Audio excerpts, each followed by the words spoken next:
Everyone, কেমন আছেন সবাই? আশা করি সবাই ভালো আছেন, আমিও ভালো আছি। শুভ সকাল। কক্সবাজারের তৃতীয় দিনের ভিডিওতে আপনাদেরকে স্বাগতম। সকালবেলা ঘুম থেকে উঠে ফ্রেশ হয়ে চলে গিয়েছিলাম নাস্তা করার জন্য। পর রুমে গিয়েছিলাম, রুমে গিয়ে একটু ড্রেস চেঞ্জ করে চলে আসলাম সমুদ্রের পাড়ে। আজকে চলে যাচ্ছি আমরা সুগন্ধা বিচে। সুগন্ধা বিচটা আমাদের হোটেলের থেকে খুবই কাছে, এর জন্য কোনো কিছুই দেখছি না চোখে, মানে তাকাইতেই পারতেছিলাম না, এমন একটা অবস্থা ছিল।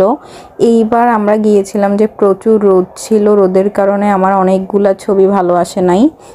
এরপর এখানে চলে আসলাম সমুদ্রের পাড়ে। এসেই কত মানুষ স্নান করছে, ভিডিও করছে, যে যার মতো উপভোগ করছে সমুদ্রটাকে। আমি এখানে একটু ভিডিও করছিলাম, যদিও ভিডিওটা একদমই কালো এসেছে, একদমই ভালো হয় নাই ভিডিওটা। যে সমুদ্রের পাড়ে কিছুক্ষণ কয়েক ঘন্টা থাকার পর এখন চলে যাচ্ছিলাম হোটেলের দিকে। শীতে কাঁপছিলাম, এতটাই ঠান্ডা লাগছিল। এটা হচ্ছে আমার বোনের মেয়ে, ও হচ্ছে যে ক্যামেরা দেখলে একটু বেশি ঢং করে, সেজন্য বেশি ঢং করতেছিল। গিয়ে স্নান করে ফ্রেশ হয়ে লাঞ্চ করেছিলাম। লাঞ্চ করার পর বিকেলে আবারও সমুদ্রের পাড়ে এসেছিলাম, কিন্তু তখন কোনো ভিডিও নেওয়া হয় নাই।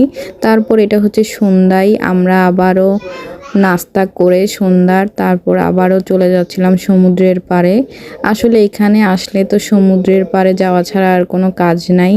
আমার আজকের ভিডিওটা এই পর্যন্তই। ভালো লাগলে ভিডিওটি লাইক, কমেন্ট, শেয়ার, সাবস্ক্রাইব করবেন। ফেসবুক থেকে দেখে থাকলে ফলো করবেন, ইউটিউব থেকে দেখে থাকলে সাবস্ক্রাইব করবেন। Thanks for watching this video.